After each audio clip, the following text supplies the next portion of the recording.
of them coming to my office, giving notes. We kind of have a nice routine, but it's not really a staff meeting type situation because I feel like you can get more tape watched independently. But then you just take all this collection of thoughts and kind of move forward and tie things together. And you just do that within your staff. Each position coach does have an area of expertise, so that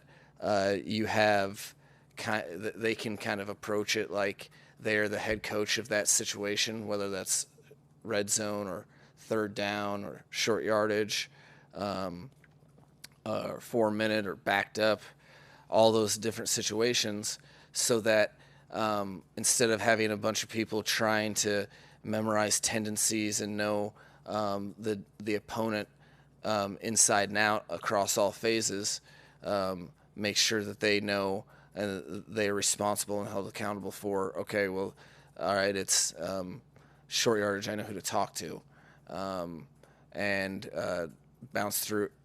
That's in game and really when you're putting together the game plan. So that process is the cool thing about it is that what I enjoy most about it is it's a collection of individuals, and there's no shortcut to a game plan that's really up to the standard of your players, in my opinion. You don't just make stuff up. You don't just, hey, what if we put this guy here? These are all, if your game plan is sound and tied together and complete, I tell the staff all the time, there should be a why attached to every single thing that you're doing. That's every alignment, every motion,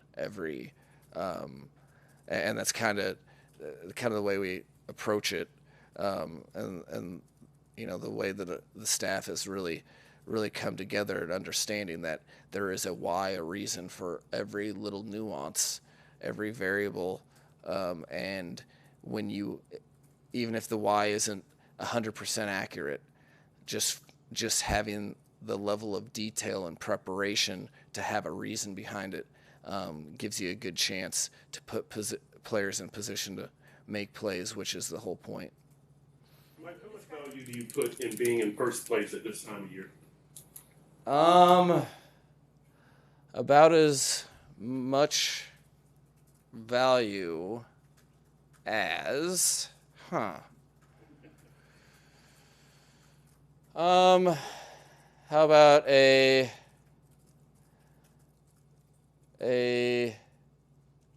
lottery ticket that you don't check the winning numbers? I mean, is it worth something? I don't know.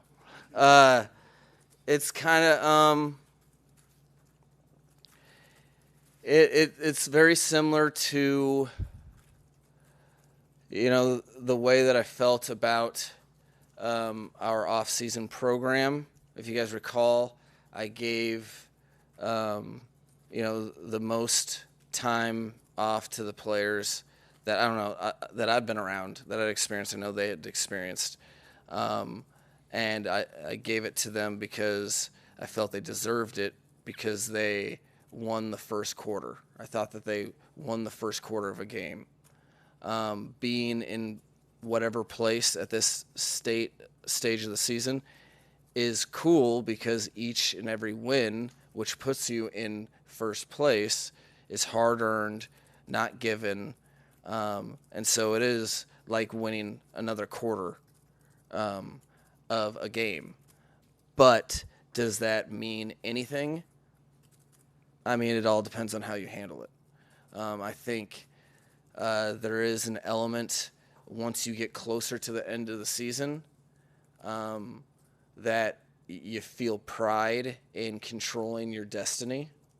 I think that is a cool deal, but at the same time, is it totally necessary to achieve your goals? It's not.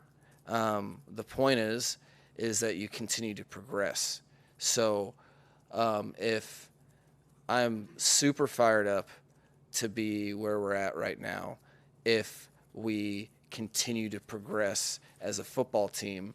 I think the last game you guys saw, you felt a little more complete contribution from the team that we were hitting on in one way, shape, or form in each phase. That doesn't mean each phase was null of a miscue or whatever, but you felt a team execution win, and that's a cool spot, game 10, for that to occur.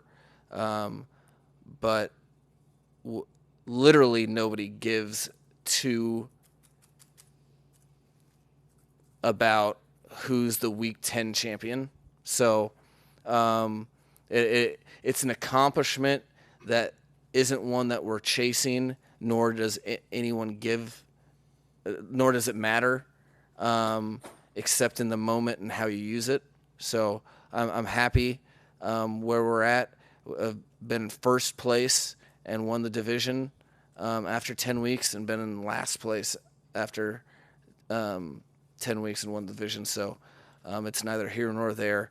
As long as we keep moving in the appropriate trajectory, I'll be good with it.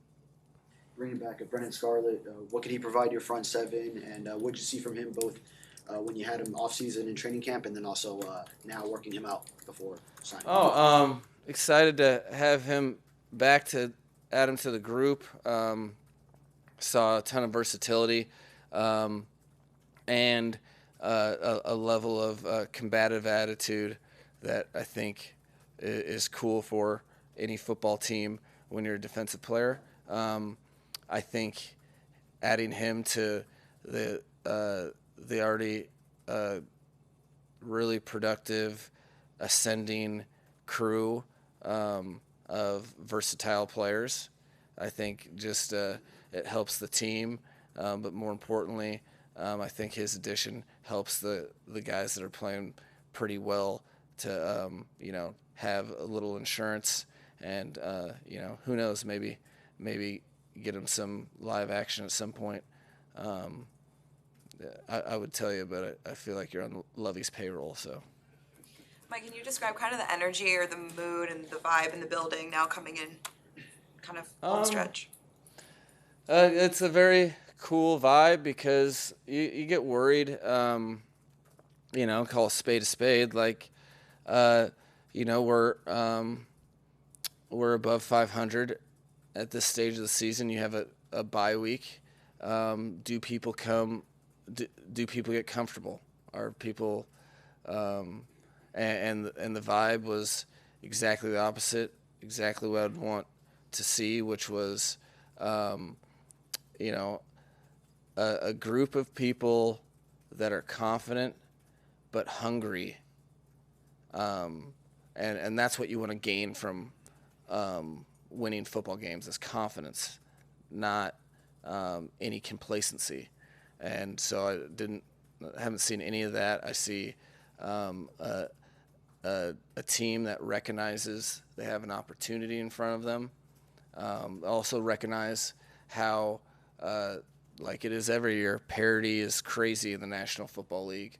In particular, our division, which first and last place is a huge one game. So I think their mind is right. I think they've come in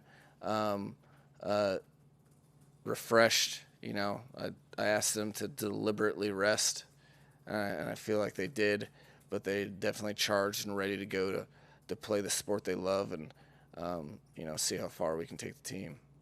Mike, before the bye, I asked Bradley, what he hears from an offense when him, Melvin, and Jalen are on the field at the same time. He just said it's a lot of talking and kind of disorientation from the O-line, trying to figure out who is where, who to block, what they're going to do. From a coaching perspective, what does it add to your defense, and what does it do to an opposing offense when you can put three pass rushers of their caliber on the field at the same time?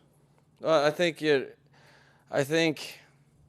from a defensive standpoint, if you're creating any hesitation from an offense, especially in known passing situations, that's a win for the defense, because defenses are typically reactionary. You're waiting to see, what alignment and which dictates your assignment. But on pass rush situations, on known passing situations, that is an opportunity for defense to kind of dictate the terms and them be the make somebody else react. So it's huge as long as guys are able to still, do what they do well, which is get the edges of blockers and get home to the quarterback while playing good, sound structural defense for rush lanes. When you have three. And when you have a bunch of pass rushers on the field that have had success in the league, there's also humility that has to be in place, because you still have to, you can't just freelance. You have to rush with a group. A lot of times there's interworking games that maybe traditionally an edge rusher only reaps the benefits of. He doesn't have to do the dirty work. That's not the case, so you have to have the right types of people. That's why it's hard to do. And then when you have the right types of people, you have to have coaches that really can expand their mind and maybe do stuff that they haven't done before. A lot of people working together for that stuff to be in place, and then you also have to be tied with the rest of the defense. To know that, hey, we can take a risk here or there, because we know that the quarterback's going to take 2 hitches because our coverage is going to be right. All of those things, it's really cool to do. It's hard to pull off. That's why more people don't do it. But we're afforded some talented edge players that have the right types of mindset that can allow a team to put 3 of those guys out on the field at one time, if the opportunity presents itself. Thank you, guys. Thanks, Mike. All right.